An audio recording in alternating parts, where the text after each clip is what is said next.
nakondima patrinete oyo pati matondo bandeko balandi ya émission Bayindo Bolamuka mbote mabota mabino mbote na bandeko bomeseni kolanda biso kuna na eteni ya Angola mbote pe na bino bandeko nyonso bomeseni kolanda biso bongo na eteni ya Congo Brazzaville poninite bino bandeko nyonso de partout obiko na biso bongo na nzela ya internet pona mbala yoko lisusu émission Bayindo Bolamuka et yo mabota mabino bomo mesano ez émission ye ekoluka kaka conscience ya moto moindo depuis moi ntango toze koloba loposo moindo azeko tambola na kozanga bongo conscience to ebite moto moindo ye alamukaka abosani conscience na mbeto na chambre tope wapi nde tolobaki désormais tango iso tokozalaka liboso na bino soko kotila bino biloko ya kalate to ko etamboleli ya lisanga ya futuka mfana pambu uvidila toko kumbela kabino mwa elembo ya actualité tope ya maemeze koleka lelo pona mokolo mwa lelo tokendeki pete pa ne songanzila fumukusu kia mzala mpanda na Angola président ya bangunza pe mokambi ya religion africaine kasi biso na bino tolingaki tomeka kosombitini ya makanisi na mayeyeze kozingela loposo moindo ndena yango tokendeki koluka mokanda moko ye commune Songanzila à qui attribuez-vous la cause et la responsabilité de la misère du peuple congolais? À qui attribuez-vous la cause et la responsabilité de la misère du peuple congolais? Pour lelo sokotolobi o boze koloba po bolia kimisolo po ne Songanzila koma sima ya PPRD po bolingite bato baloba bosembo nzokande tokolikia tolobaki yango na manaka eleki soko ezena bato to moto moko iya sala lisolo ya lokuta koloba ete fumukusu bali akabongo mbongo ya pouvoir eze kulutu na biso papa na biso longi ya Congo ne mwanda nsemi bangonde bazwaki tango ya kokoma na mikanda to na Congo dieto koloba ete fumukusu bali akabongo mbongo ya pouvoir yango ezoyi esika telelo mitu ya bato ko critiquer ko finga na nzela internet to pe na banzela ya singa koloba ne Songanzila pro pouvoir tokolikia lelo biso na bino tokosala rétrospective to bozongeli akala ko ya telelo epa ikani mboka na biso euti tokomi wapi pe toze kokenda wapi na mokanda ye ya ne Songanzila balobeli mwa makambo mingi alors kasi biso to sepeli topona point 6 oeze kolobela concernant la mortalité bolimbisi ponini toponi la mortalité po moindo azeko kufa lokola eloko pamba tolobaka pe tobeseni koloba okotambola mokolo mobimba okomona te tango isusu nkufa ya imbwa to ebembe ya mbwa kasi okozanga te na mokolo kotambola sanke okuta bongo ebembe ya moto moindo peuple congolais azeko kufa mbwa kutu mwantina soso kutu mwantina kasi moto moindo eze pasi lelo bayi politicien balaki biso surtout bino bandeko ya diaspora boze na mikili ya poto mingi boze victime ya manipulation tolobaki bondima biso lolenge toyeli epai na bino boko silika boko vimba na makasi koleka kasi esengo mitema na biso po boko pasuka te po nini boze kosilika tosepeli na bandeko basusu bazene teni ya mikili ya poto baze kosunga biso na ba image kolakisa pe loposo moindo to ba peuple congolais ke na poto pe fulu epesaka solo ke na poto pe nzale zali ba clochard pe bazali bino ba ebokendaka liboso bokumbaki biso na mokili ya makanisi soko bokangisi photo boze ko limbola teke ba fifaka na poto banyo kwa maka soko boyei to tuni bosala kanini na poto to salaka kayu o etikala en suspens lelo basusu bateki mapango balaki baboti na bango soko kaka na kiti na aéroport na koyeba kozongisela bino misolo yebino bo dépenser pour ngala kenda na mikili ya poto tango bakomi kuna réalité mosusu et se présenter pour ata soko batangaki ete loawa ba titre na bango ba diplôme na bango etikala ki be na aéroport ya Njili kuna bakitaki na étiquette ya ba réfugié okosa tata na yazaki soko moto ya BDK yo moko zalaka soko membre ya BDK baluka kabino lokuta wana tolobaki na émission eleki loposo pembe ayebi ke BDK baluka ka ete po mokonzi nango ya BDK ne mwanda semi azemoko ya bakambi ya politique ya mboka oyo afifaka malamo aliaka malamu atambolaka malamu kasi po nini mondela lingeza lela bongo po a dénigrer bino po a humilier bino alongola bino kibomoto yango boye une étiquette wana bango balongwe mikili ya poto tango baye awa bazebe expatrié lelo atalo poso pemba tatoli ombato zena tango to simba ena nzoto baze protégé et yo tango kei réfugié oko réclamer nini boyebi sima ya kokenda ko se présenter na commissariat tango bapesaka bino mwa mokando kotambola nango wana tanda ba examiner mwa document obino moko na mikili ya poto bobengaka carte ya mapa e na sima ndenge komi nango lelo bakopima bino mikanda oyo ekomi kotinda bino na ba mariage forcé boze kosilika po nini tolobaki biso na bino tosombiti nya makanisi tosangana toyeba kobimisa Kongo na pasi ezingeli biso bosali ba mariage esepelisi mitema na bino te bobali mipaka bobali mibange pour bénéficier na mokanda na ye lobi tango mosusu akokufa na lombangu yozwa mwa ya kovivre bobali loposo pembe e bayebaki po misolo na bino yebo kosala kuna etikala epai na bango e waneze mosala ya religion africaine kolobela bato kobanda 1960 moto moindo anyo kwa maka tokokenda na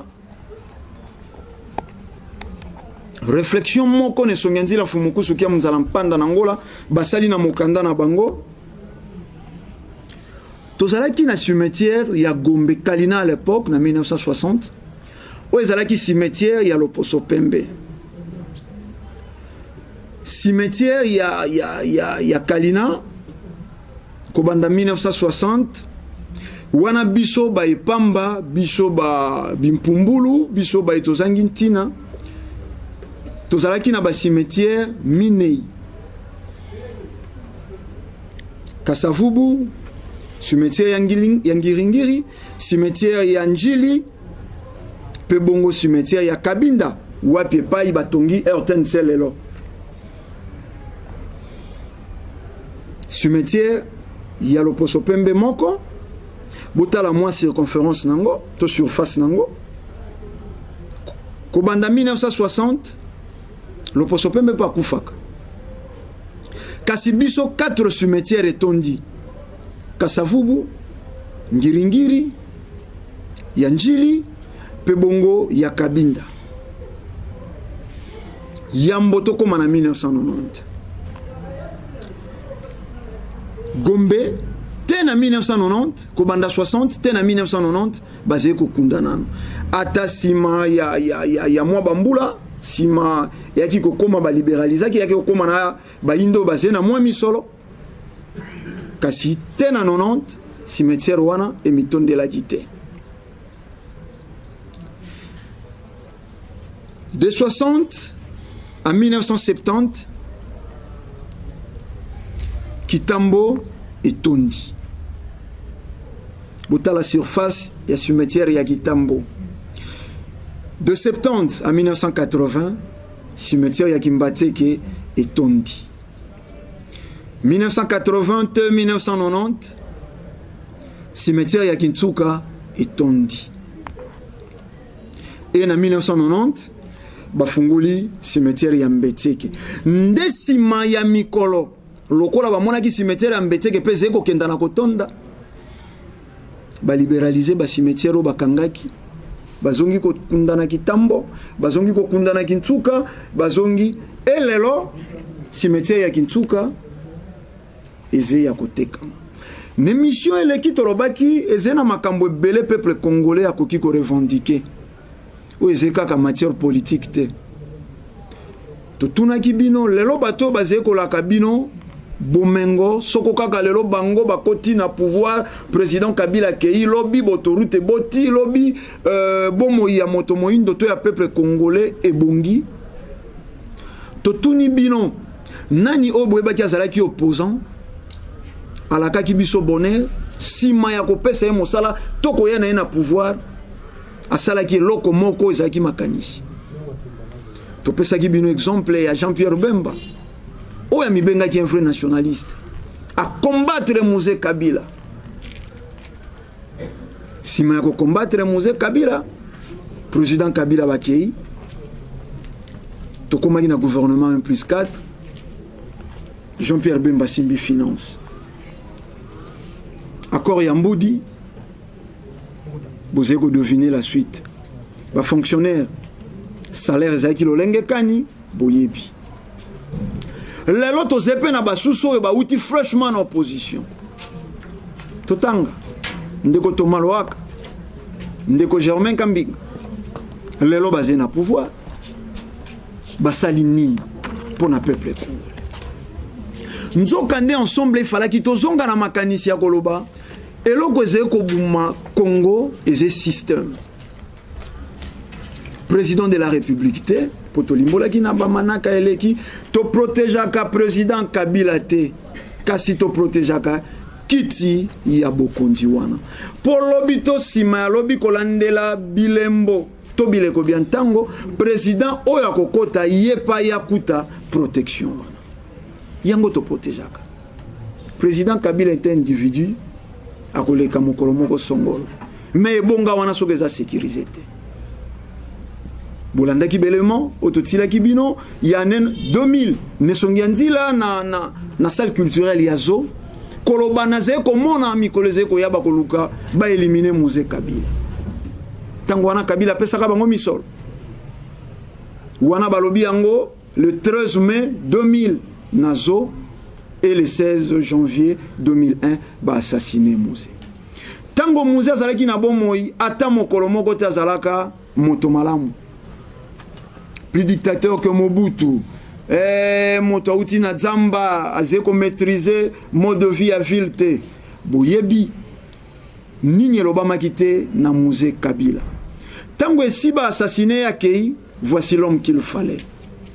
to Meseni Koloba encore une fois de plus to conjuguer verbe falloir na passé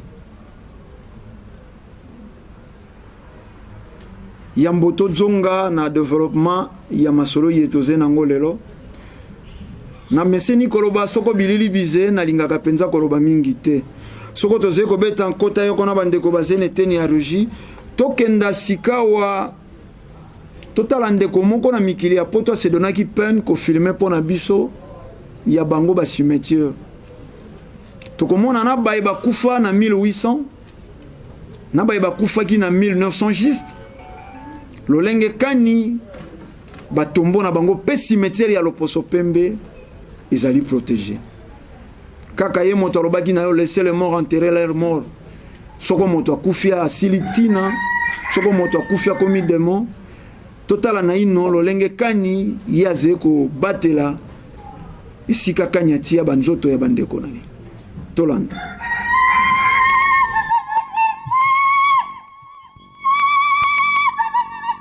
siko toza na porte ya cimetière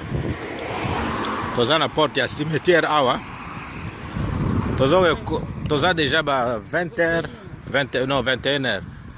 awa nde siko tokoti na porte ya cimetière siko awa toza na porte ya cimetière o bandeko nyonso balali awa milimo o nyonso o nga nazo filme eza na cimetière awa tala baninga ndenge babongisa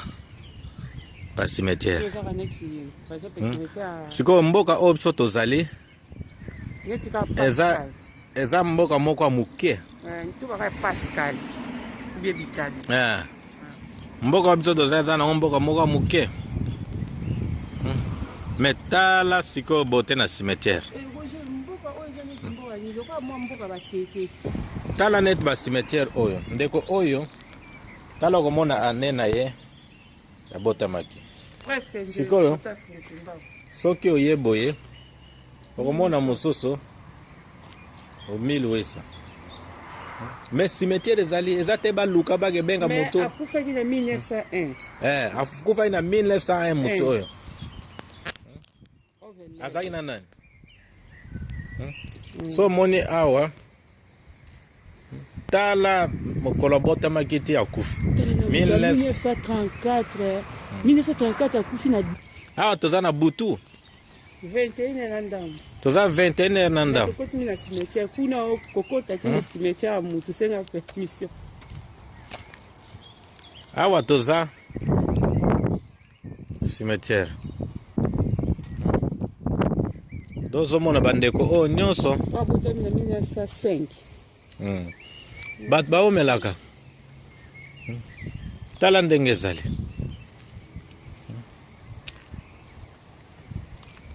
oyo nyonso cimetière na kati ya mboka kitoko tala omona bato babotamaki na ba 1100 soki 1900 bazali awa presque 1933 1927 1927. Tala net ba oyo awa papa oyo abotamaki 1927 akufi na 2000. Abotama 60 1960 indépendance. Tala net cimetière oyo eza abotamaki na 1910. Oh 10 wana 26. Awa eza cimetière eza kitoko. Ba cimetière ya bien o bakundi eza te ka mutu ayewa o abuka soki oyiba soki ndenge nini te cimetière siko bana ba tika 21 chaque jour ba fleur o bana mikeba ya kotika neti biso boye bakanisi yesu toyotika fleur donc awa nde sikoyo o nyonso ba cimetière wana biso mutu nyonso aza na cimetière a bien fleur a bien ta net awa cimetière omona awa bato bandeko bayaki mpo bakobongisa na cimetière bandeko na bango kitoko tala 1944 na era bitumba sikoyo net oyo awa oyo abotam akufaki na 1800 Botama 1879 akufi na 1953. Tala net oyo. Siko oyo papa oyo faza azaki grand joueur ndenge batie boye. Omoni elembo na ye. Ba bien entraîné mais so tali elembo ne yango. Reconnaissance eza. Azalaki penda bakomi peke azalaki stere. Étoile. Donc azalaki ne mutu a ballon penza. On est vraiment bien. Viens toi comme kuna. Koto batumba batu batiaka ba o ba mona ke ba longo ba sinti ba tina ba mili.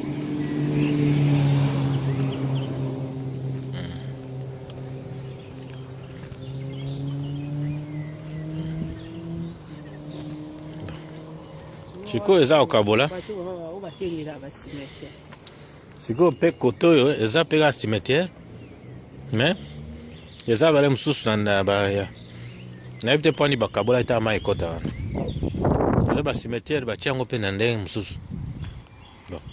Na awa place oto zali. Eza nde siko cimetière place bato batumba. O batumbaka. O balinga batumba. Ke ba Kongo. O batumbaka bango. Donc mona.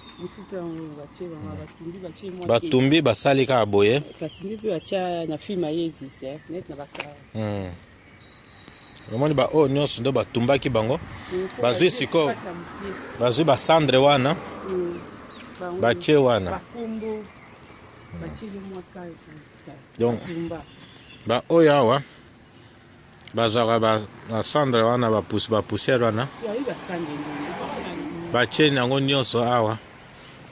bayetia bareconnaître bango na place oyo donc bato oyo baza awa batumba bango nde nzoto batumba etikala poussière sikoyo poussière wana eza awa yango nde bareconnaître bango awa donc tosuki awa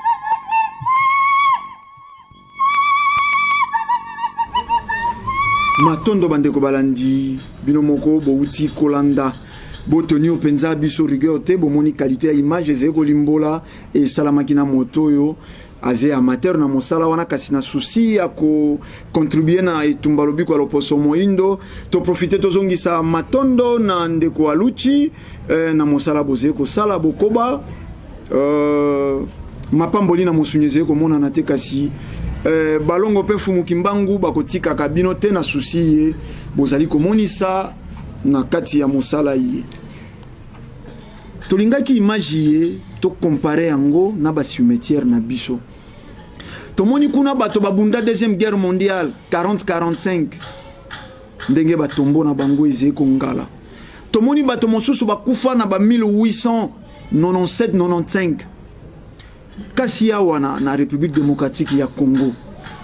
tokoki pe tozala na tombe ya moto moko ya 1800 ezali na cimetière moko koki bombela biso nzoto ya 1940 to 45 ezali pasi pe mawa yango tolimbolaki ezali na makambo ebele bato to peuple congolais akoki korevendiquer ezali na makambo ebele alors ebele oyo ezali nano politique te po politique tolobaka ezali fait cause ezali nini po nini politique ya République démocratique du Congo to ya Afrique noire ezali manipulé po bakuti charte de l'impérialisme président nyonso okoya ata président Kabila longwe lelo akei tango yoko ingela okokuta charte de l'impérialisme oyo ko empêcher yo kokamba lelo biso moto topesaki bino ba député tosangisi bino opposition pe majorité totuni bino lelo po sala na mboka ye fozala kaka na ino président de la république po bongise sika oyo yoze commune loko monga fula totalisaki bino et puis kopango ya ba bourgmestre tokolikia eutaki na bino bandeko ya diaspora po la majorité ya ba bourgmestre ezebana ya poto ndenge bomeseni koloba non si sabon ko tanga te ya Kalamu ya Kitambo ya Mongafula wapi bana ya poto tala bourgmestre lokola ya Mongafula soko rolema zalaka na poto amona ba cimetière ya poto lolenge ze entretenu amona pe ba supermarché amona pe ba wenze ya poto lolenge ze botala matadi kibala kasi bourgmestre wana yaka zwe misolo pe akei e moto wana na yebite po bongisa komino ba pesiye fois comme président de la République nzokande bato ya Mongafula bato ya Selembao bato ya Ngaliema basé comme on a président de la République na bourgmestre na ba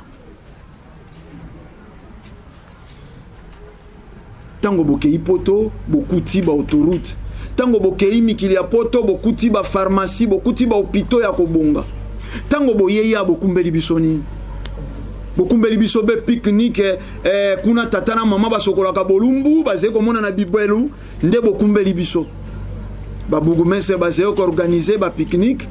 ba bourgmestre basé ko organiser ba boom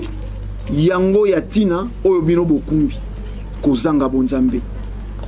vutuka vana pambu vidila yango toze ko profiter koloba na bande ko ye to sala kana bango musala ye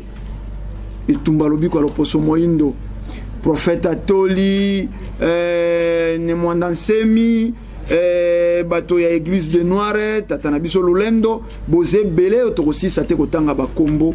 tango boze ko sangana pona ko satake na nesonga nzina fumukusu ke mzala mpanda na ngola yango penzate essentiel yango penzate tango yango po tango ba continue biso basé malmené eza préoccupation na biso ba spirituel po biso ba spirituel ndeto ko kamba homme politique pe homme de science biso ndeto ko ramener bango ba homme politique ba fanda na mesa moko lolenge dialogue ezeko ya lelo ba fanda ba sangana ba tal intérêt ya peuple congolais biso ba homme religieux et soko biso ba homme religieux tozei na ino ko kokate ko sangana ni mwanda semi akokia koma mbalomba la kokoma tant mo so akomite pasi ya loposo moindo pana eze critique afinga fumukusu afinga profeta toli afingo ya kofinga adzongisa boye nzoka tango wana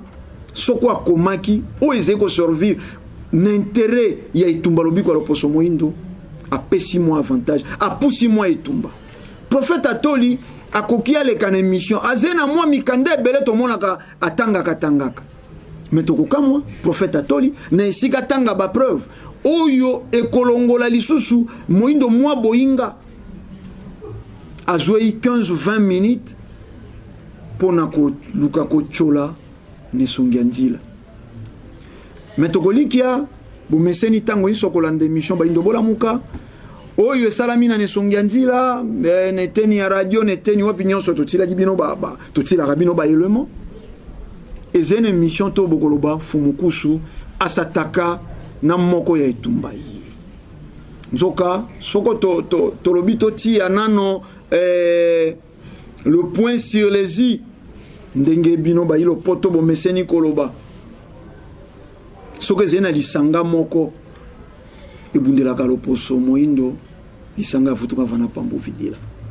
yango tango iso tolobaka na bino soke ze kolia komela bino bokenda boli ape bomela kasi soke ze tumba lobiko loposo moindo biso lisanga futuka vana pambo vidila tokotelema pe tokobunda yango lelo bangunza ba comprendre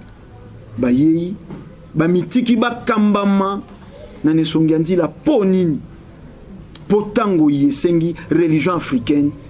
esangana po esala bokasi loposo pembe azeko continuer ko boma moto moindo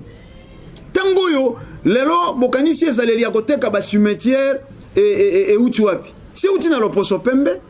babanga kato revenir na réseau babanga kato zongisa conscience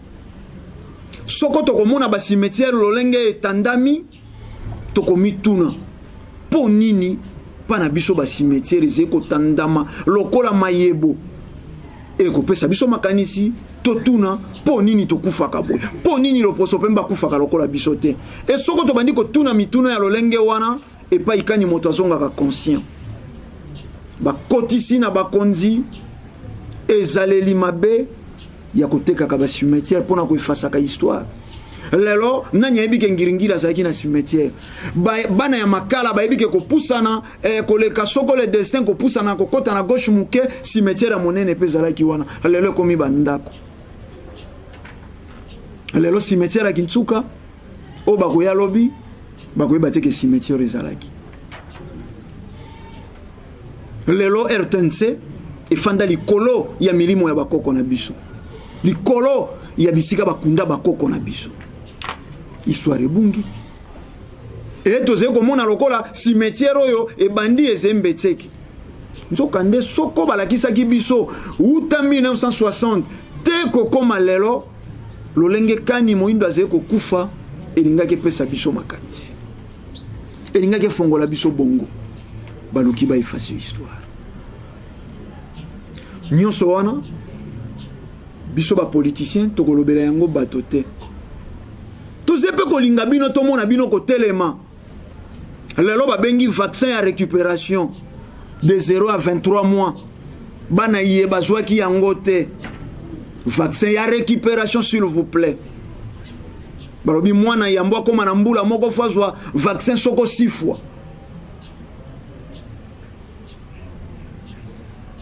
wana bino bokolobela te ministère ya santé bayo ba découvrir que na Kenya ba uti ko beta vaccin pour ba rendre ba femme na ba homme ya Kenya stérile les ba médecin balobi désormais balomba la boyaka na ba vaccin mais il faut examiner examiner ba monike eze microbe eze poison ba ko beta na mboka na bango avant ba beta vaccin à fièvre jaune Angola fièvre jaune ezalaki te na Angola kasi boyebi rajeuni ni fièvre jaune euti kosala manangola morgue sanzi bibembe ba hôpitaux n'en parlons même pas. Les lobayé de 0 à 100 ans dans la République démocratique ya Congo il faut pas vacciner bateau et soko mokonza mboka telemi UNICEF ayei moto yo aboyi to beta vaccin na mboka na ye alingi mboka na été alingi ba population na été et lobby bogoka akei CPI makambo ya ntina makambo ebele ezali oyo peuple congolais foyeba makambo ebele kasi pasi pe mawa bokumbi biso na distraction politique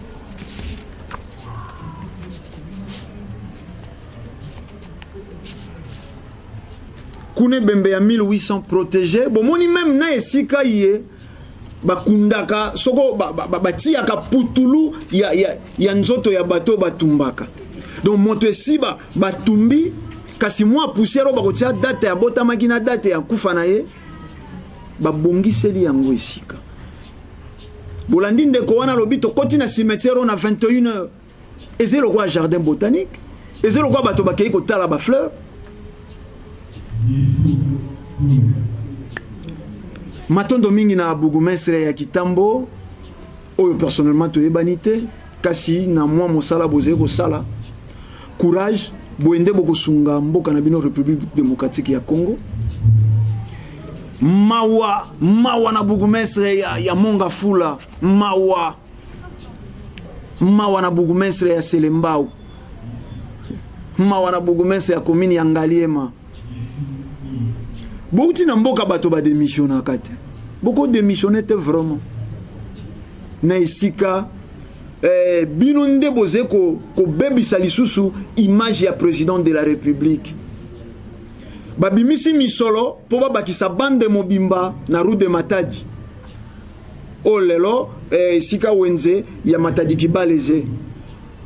baboma peka ka bandango de gauche à droite o babakisa po ba mama il faut bateka po wenze ya monene po bugumesa zena po sa ya misolo bato baloba balobate moto moko azema be na mboka oyo kaka président Kabila soko balingi balakisa bino réalité bofimbani boze ko finga na téléphone boze ko benga ko kebisa boko boma silisa bato te ekenda bato etikala bato bibembe nyonso ezelelo na ba morgue balobelaki makambo yete donc ata soko boko boma o bako tikala bakoloba makambo cimetière soko mine etondi na ekari ya 1960 ko poussa na 90 wana président Kabila Zalaki ba désordre politique ya lelo eze ko enseigner binote président Kasavubu combattu na Vital Mwanda combattu na Moïse Tshombe ke este ko sala cessation katangaise asali ba gendarme na ye asali misolo na ye drapeau na ye akufa ki lolenge kani ye wana kende ko kufa lokola soso na Algérie kaka bato ba apuyaki ye bangonde bakendaki ko kumba ye te na liwa boyebi Jonas Savimbi na Angola Kobanda 79 abomi bangolais lokola banyama moto moko sans cœur au service ya loposo pembe lelo ebele ya badiama nyonso ya kangaka esika salelaka base arrière na ye entre Angola frontière Angola na Afrique du Sud ekenda wapi eze pa loposo pembe nanya bénéficier nango sima ya koboma bandeko na ye botala ndenge bembe ya président Savimbi elalaki ezeba image bino pe boyebi pe botala kasi lokola to bosa na kapoto tambola ka te longo na makanisi na biso bandeko nanga régie tokolika tozeko beta nkota yoko tokenda na quelques poussières de secondes tala na ino moto yo a travaillé na bangolo poso pembe lolenge kani basambwisi ebembe ya Jonas Savimbi bongo sima tokozonga pona kopusa manaka na biso tolanda.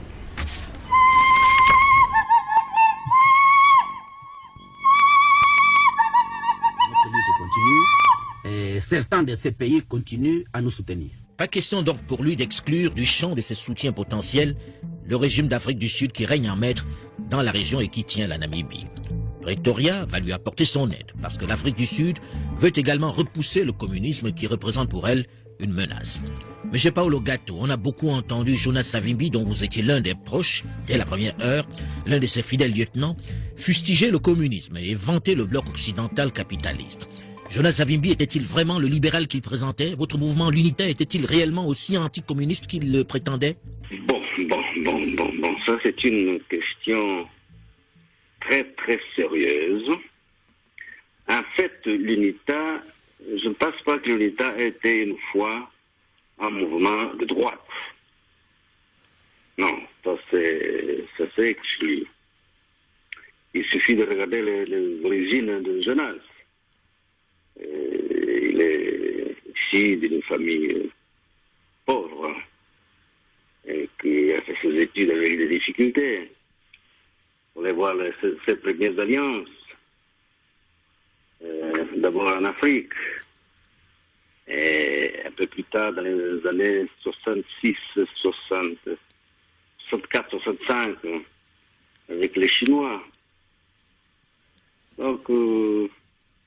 je pense, je suis persuadé que l'UNITA n'a jamais été un mouvement de droite. Ça a été dû à un concours de circonstances. C'est par opportunisme en réalité. Je ne sais pas si c'était par opportunisme, mais il y a eu un concours de circonstances qui a fait qu'en 75,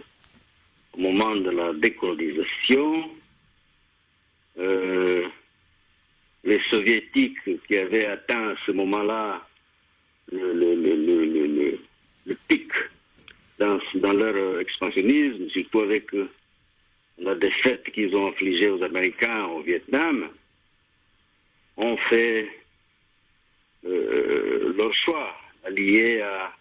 au fait que la révolution des œillets, à un moment donné, a basculé aussi vers l'extrême gauche. Donc il y a eu tout un concours de circonstances qui a fait qu'à un moment donné, Jonas a dû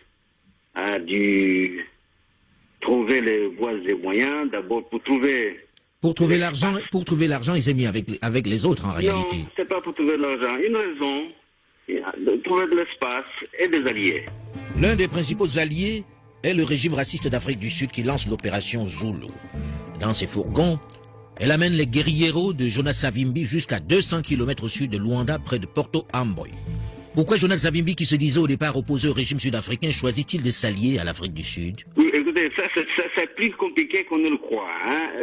À un moment donné, on s'aperçoit qu'il y avait d'un côté les Cubains, de l'autre côté les Sud-Africains, dans le Sud. Et je me souviens que ça a été un drame. Il y avait pour l'État deux fronts au départ. C'est après qu'un certain chef d'État, un ex-chef d'État qui est toujours vivant, l'ancien président de la Zambie, Kenneth Kaunda, est venu voir Jonas pour signifier qu'il ne fallait pas combattre les Sud-Africains dans le Sud, parce qu'il s'agissait là d'une stratégie des puissances occidentales et que lui, Kaunda, était chargé de conduire, de chercher à expliquer, si vous voulez, à Jonas quelles étaient les raisons de l'intervention des Sud-Africains. Donc les Sud-Africains sont intervenus, pas sur demande de l'UNITA, loin de là. D'ailleurs, l'UNITA était le plus petit mouvement parmi les trois. Donc on a su par Kaunda que l'intervention sud-africaine faisait partie d'une stratégie encouragée par les Américains.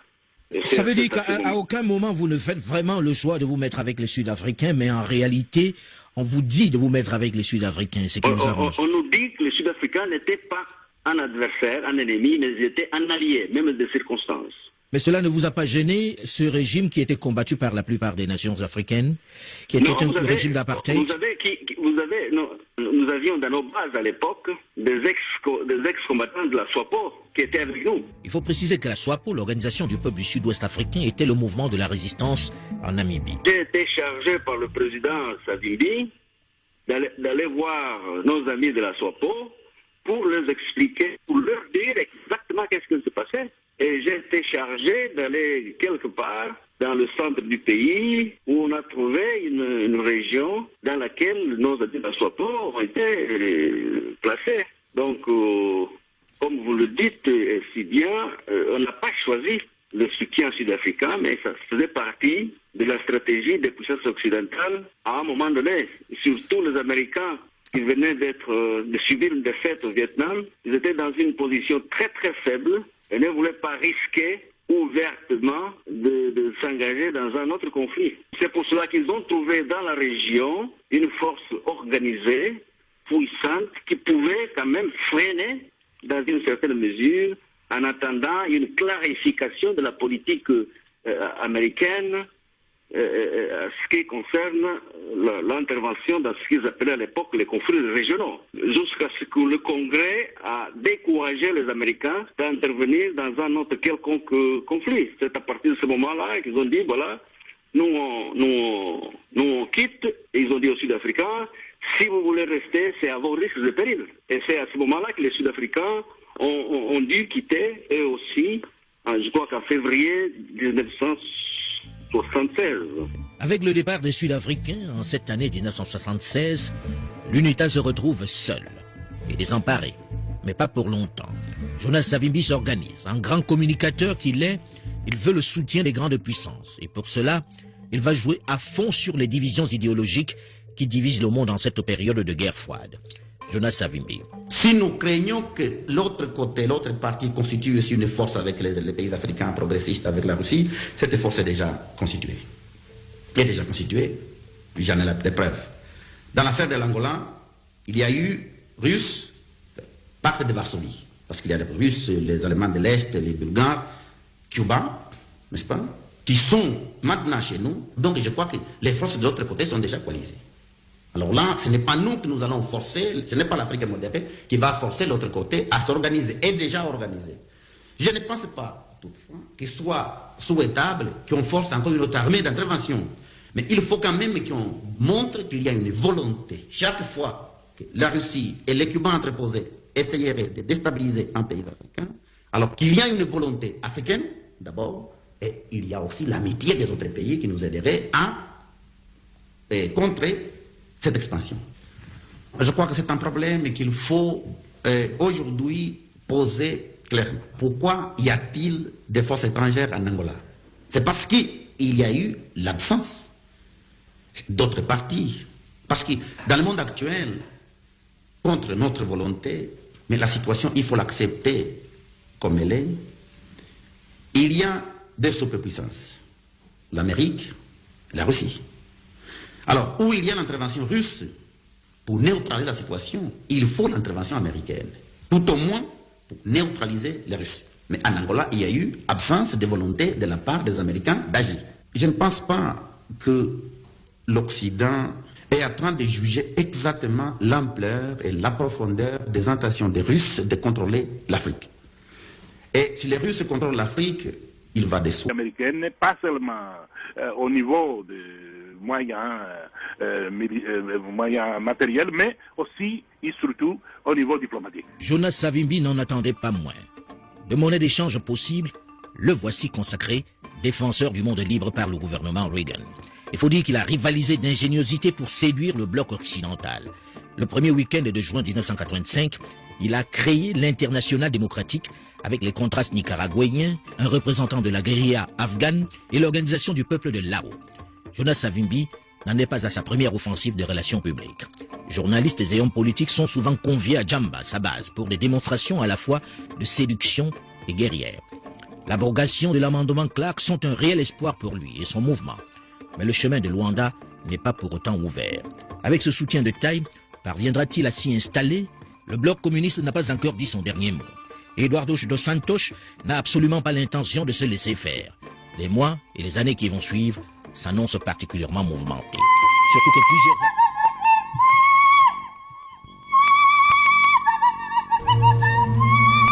Matondo bandeko balandi wana bauti kolanda lolenge kani basabotaki bongo ebembe ya Savimbi. Et pour bobo sosola kezalaki trahison déjà gouvernement central ba yebaki kelelo to ko battre Savimbi. Ko banda soko na 10 heures ba préparer hélico ya presse ya Angola, ba préparer ba imbwa, ba préparer police d'intervention ya Angola. Wana ko banda avant midi ba yebaki kelelo to ko boma Savimbi. Loposo pembe soko asaleli yo okomi lokola koko esi a leimai manyuka eze salite bosoto abwaki. Nani totangela bino nani Blaise Compaoré sima ko comploter aboma Thomas Sankara lelo to suki wapi, lelo to suki wapi. Et biso ba bougumestre tozalaki pe na moi rôle bolimbisa na zena problème te particulier pour na yebi penza binote étant bateau mais toze ko sala kosangisa na ino makanisi. Lelo président de la République a mal vie pour na nini pour régir des oiseaux comme Melissa Bato mai ya bosoto pour Snell a ko kokate te na 21e siècle ko pesa bato lotiliki et bato bazé ko kokate ko soit ba soin approprié yango bato batomboki contre le président de la République. Est-ce que le ministère de la Santé était? Ce n'est la zone à PDGT. Bongo régis de zo. Lelo, to comme on a commune union sur Bougoumé, ça préfère ça la kermesse naie. Asa la kermesse naie, sika kani, bato bakoya kotika mabumu libanda, bibelo libanda, bondumba bref, bato balangwe. Ata lelo fikin, to baki foire internationale, et sika y exposition. Et sika bato bakoya kotala. Nini ba nation et salaka. Les lobes intellectuels basés ba combattants ya etumba oyo ba bundisi ya mosala oyo ponini bango ba intellectuel bango batangi etelo ya loposo pembe. Oui, Mondela zaki maele falaki a former ba Mondele ndombe ya kenda meatikal ya kenda matikal. Mais biso tokolikia na intellectuel lelo asaleli biso konika pondu na machine na koko wana soi-disant zaka bolumbu alataka poso ya nzete soko poso ya nzete ya manga soko poso ya nzete ya baoba bino nde bokolimbolela biso koko wana to tuti pondu na liboka na ye ba millions de années tel lelo tozeko salela yango e kosa biso di torte. Kasi intellectuel kosangana na loposo pembe machine basale libiso moins de 10 ans et pesi biso cancer bisika bozi kolanda na koko wana oyo bino bolobi atambolaka bolumbu na lelo bino ba intellectuel bo silisi ba niveau nyonso ya étude soko photo vivre mieux to kozonga na période anani mosaleze monene. Bimanano na distraction politique kukanisa sima ya le 21 décembre et fin du monde te tokola muka le 1er janvier 2017 kozala binonde boze ko luka peuple congolais se soulever mais tokoli ki a période moko ba kudura ka songo bala musaka population na ba marche bakanga na aéroport soko bolimbisi na bicha lingaki akima soko ba pelisi moto bango bazalaka moke protégé na communauté internationale pour na titre na bango ya opposant o babimaka mboka facilement et malchance na ye aingaka kima lokola moto ya présidence a garda passeport ye azalaka nango tanga zeko sala nano pene ya président de la République soko kolia na komela bango mabumu na bango na bana na bango soko ze balata biso lokola ba bouclier nkufa ba tshei biso liboso marche yeuti ko sala ma récemment awa soko rolma lo lenge bolobelaki ezalaki pona marche ya Beni bobuka ki poni to kendeki ko kabola mawana bande ko na biso ya Beni bobuki poni bobuki po susi na bino eze ya kozongisa mboka sima yango lelo Honoré Ngwanda asali pe bato na ye na poto mais tokoliki ya peuple congolais non motoloko la Ngwanda tolobaka soko boyeyi lelo biso na eu le temps de goûter na deuxième république to mekaki deuxième république motoloko la Ngwanda 32 ans avec Mobutu qu'est-ce qu'il a fait asala nini biso to kanisa ko kendana na mikili ya poto akendeki po kolisa église po baze bato babandi église de réveil akangaki sima yese bato bayebi uta komi na poto atei na bible wapi lelo akomi opposant moto ya yei po bongisa République démocratique ya Congo Honoré Ngwanda Olenga Nkoi ancien ministre ya transport ya Mbokoyo peuple congolais c'est ko bosana na lombangu tout ce ko tambola sans makanisi na biso Olenga Nkoi ministre ya transport bato bazé ko kata na bilamba na fula le l'opposant à promettre biso bonheur pour fingi président Kabila photo pesaye maboko photo zo espoir te wapi ko zalaka bongo tango ya musée Olenga Nkoi ya zalaka tango mosusu boyebite ba au cadre na fonction publique ba fonctionnaire ba sukaka wapi tout ce temps to zalaka na bango ba salaka biso nini ba salaka nini na mboka oyo pour lelo ba promettre le peuple congolais bonheur. En plus 4 président Kaboli Bokondi na yo salama nulle part au monde bandakisa ya malamu bato bazé ko zuate o ezangiti na nde bazé ko lakisa bato Ruberwa Arthur Zaidi Ngoma na bité passage ya bato wana na motu ya mboka o basala neti eloko nini elelo bafandi bafingi et na lombango ba ramener peuple congolais libanda non Bougumestre okei ko sala kermesse poser vacances bato fo ba sepela bali ya bamela mais bokendaka na mikili na bango ya poto vacances bato bake ko expérimenter mai batangaki ezena ba géographe ezena ba philosophe ezena ba écrivain bato bakei ko s'expérimenter tango Bougumestre sali kermesse n'espoir nini o aider population na yo to misala misolo na yo ata bango bakolangwa ata bango bakosumuka na bondumba ata bango bakosala soko ndenge nini yo zekuna te yo sala ya yo misolo po yo nde pesa melio po charge wana bakoloba président Kabila motaze ko boma mboka yo zekimia yo ze à l'aise 4 cimetières peuple congolais ko kufa bosanganité peuple bino boze ko kamba tokoliki ya soko libote ze ko tambola te bana éducation ze ko simba te baze ko bela mingi bato ya yambo bazalaka na souci ya bana eze baboti tata na mama bafandi po batala eloko nini ze ko simba te awa na kati ya bana bino bosali nini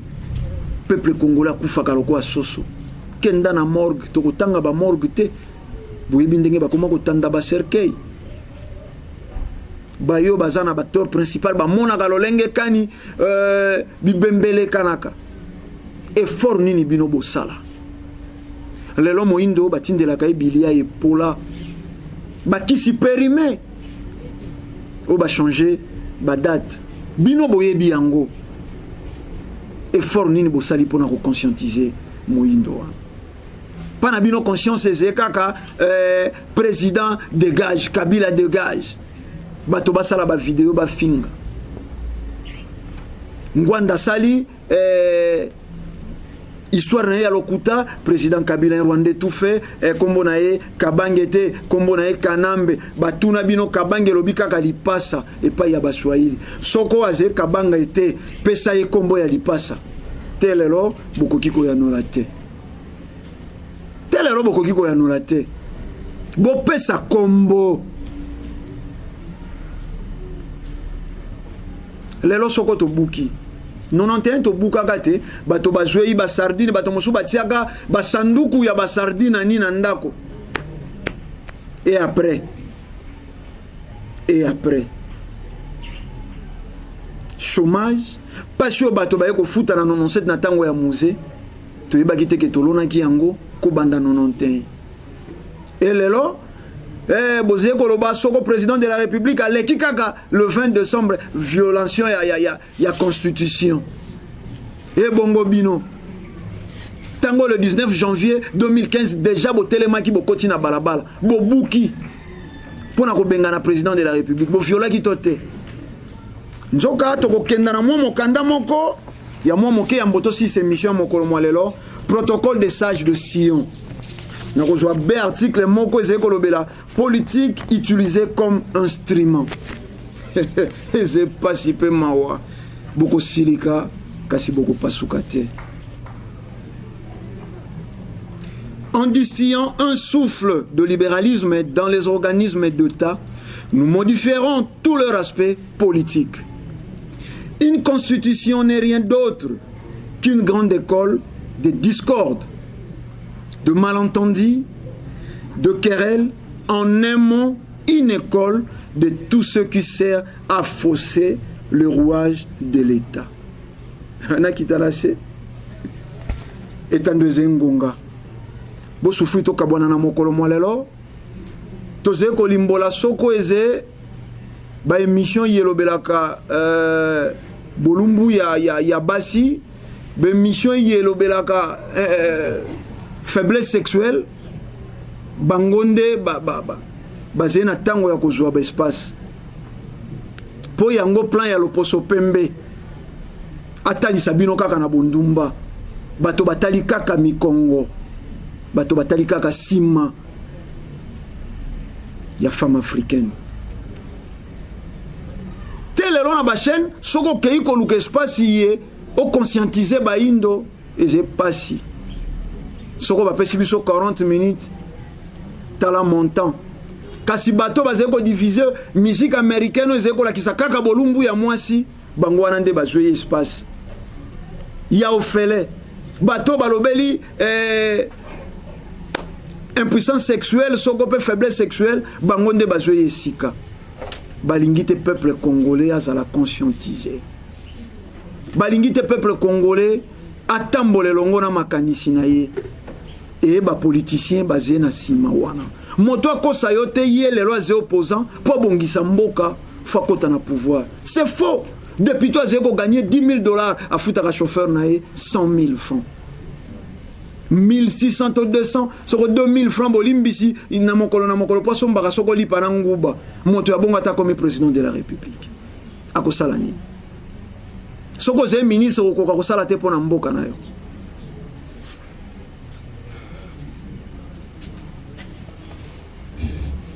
Matondo bo souffri to kabwana pona mokolo mwalelo tokokuta na bino na poso ezali koya pona manaka esusu soko bolandaki biso na lolenge longobani bo pesi matondo na tata luzadio pyramide lelo batika kiti na bango na régie pe koya ko sala pona biso bilili ponini te camera humaine na biso nengwa dia kota mbumba kuna na régie etikala kibongonde ko ngala zumbu 9L ibangonde basalaki ke bo yamba biso na lolenge elongo bani topesi matondo tokuta na bino na poso yeze koya pona numero ya sika matondo mingi